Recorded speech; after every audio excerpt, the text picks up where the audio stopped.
The burial ceremony was hushed, burdened with the heaviness of mourning. Ranks of servicemen stood rigidly, their visages inscrutable, their souls fracturing beneath their composed exteriors.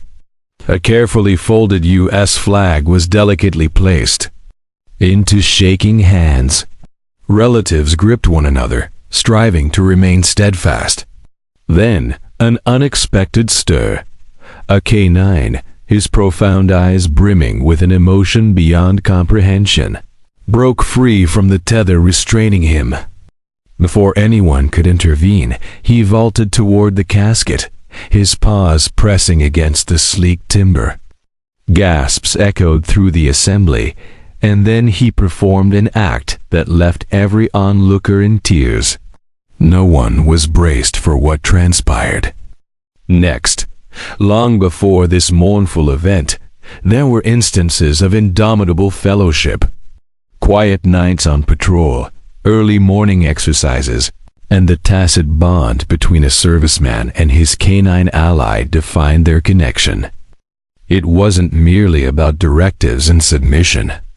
It was about confidence forged in the crucible of conflict, reinforced by the certainty that their survival hinged on mutual reliance.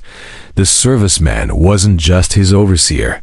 He was his dearest comrade, his defender, his universe. Every task, every scout, they moved in harmony.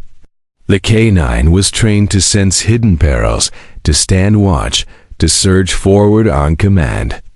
Yet amid the turmoil, there were tender moments.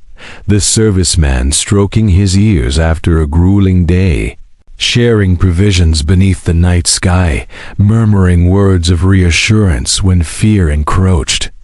To the armed forces, he was a service K9. But to the serviceman, he was kin, and to the K9, his overseer was everything. It was intended to be a standard assignment, one final task before returning home. The serviceman and his K9 companion had endured countless missions together, navigating treacherous landscapes, pursuing dangers, and preserving lives. But war is erratic, and on that day, destiny had a different plan. The team proceeded cautiously. Through an unfamiliar settlement, the K9 at the forefront, nose low, ears vigilant. He was conditioned to detect threats before they emerged, to sense unseen hazards that could transform a routine scout into a disaster. Abruptly, he halted, his frame taut. His overseer recognized that signal instantly. Something was wrong. In an instant, the world detonated. A thunderous blast rocked the terrain, unleashing smoke, flames, and disorder. The serviceman's initial impulse wasn't to flee, but to shield his companion. He pivoted, reaching for the K9, but the destruction was already complete. When the debris settled, the serviceman lay motionless, his body protecting the very K9 he'd vowed to safeguard. The K9 nudged him, whimpering, awaiting the familiar directive to stand down, but it never came. The one soul he trusted most was gone, and for the first time, the battlefield felt vacant. The journey home was altered this time. There was no exuberant reunion, no celebration of a completed mission. The K9 sat silently beside the flag-draped coffin, his ears flicking at every familiar sound, expecting his overseer's voice, but it never came. In the days before the burial, the K9's behavior shifted. He no longer dashed to the door at approaching footsteps, ignored his cherished toys, and at night, he lay by the serviceman's empty cot, his body coiled tightly, as if awaiting his companion's return. Yet, deep within, he knew the truth. Day of the burial arrived. Ranks of servicemen stood at attention, their faces toughened by conflict, yet softened by sorrow. The coffin rested at the forefront, a folded flag meticulously placed atop it. As the final salute was rendered and the bugle played taps, something remarkable occurred. The canine, previously restrained, suddenly broke free. In one bound, he landed on the coffin, his paws pressing against the timber. A profound silence enveloped the gathering. He didn't bark or whine.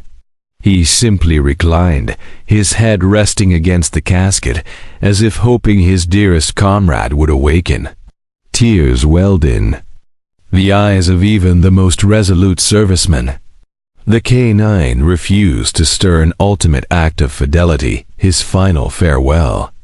In that moment, all present understood this wasn't merely a K9 mourning his overseer. This was a warrior grieving his brother. No one uttered a word, no one moved.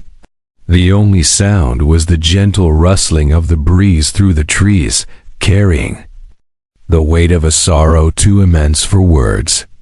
The K9 lay still atop the coffin, his form curled protectively, as if guarding his fallen ally one last time. His breathing was slow, steady, but his eyes conveyed a deeper story of loss beyond mere mourning. The serviceman's kin broke down. His mother clutched the folded flag to her heart, her shoulders trembling with silent sobs. His father, a man of unyielding strength, discreetly wiped his eyes. Even the most battle-hardened warriors, veterans of war's horrors, felt an unfamiliar sting behind their eyes.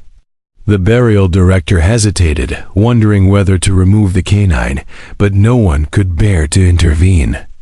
Instead, they allowed him to remain, honoring a bond that not even death could break. The chaplain continued, his voice thick with emotion, but the canine remained steadfast. His duty wasn't finished, not yet. Minutes stretched into an hour, yet the canine refused to depart. He wasn't merely mourning.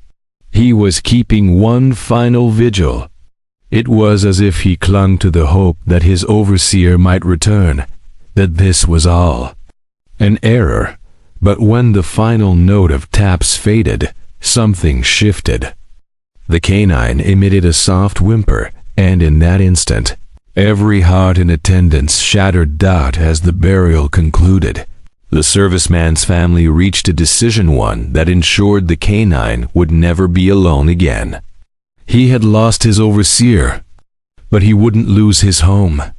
The veteran's parents stepped forward, softly calling his name. At first, the canine didn't stir, his body still pressed against the coffin, his heart reluctant to release its hold. Then, a familiar scent, his overseer's mother. Gradually, hesitantly, he raised his head, his dark eyes meeting hers, searching for meaning, for purpose. She knelt beside him, whispering gently, her fingers gliding through his fur, just as her son once had. After a prolonged moment, the canine rose. From that day onward, he remained with the serviceman's family, finding solace in voices and scents reminiscent of his companion. Yet some wounds never fully heal. Each night, he would wander to the serviceman's empty room, lie near the bed, and wait. Whenever they visited the grave, he was there, sitting silently, standing watch, as he always had. Some claim canines don't comprehend death, but those who witnessed him that day knew otherwise. He wasn't merely a dog. He was a warrior who had lost his closest comrade. No matter how much time passed, he never ceased waiting for his return. Loyalty isn't merely a term. It's a vow, a connection that time, distance, or even death cannot sever. This canine wasn't just a canine. He was a warrior, a brother in arms, a guardian who had lost the one soul he trusted most. Yet, even in his sorrow, he never abandoned his duty. In conflict, Heroes don many guises. Some wield firearms, others tread on four paws. But the fidelity this canine displayed, that's something rare, something pure. Perhaps the lesson is straightforward. Love never truly departs. And sometimes those who wait the longest are the ones who love the most.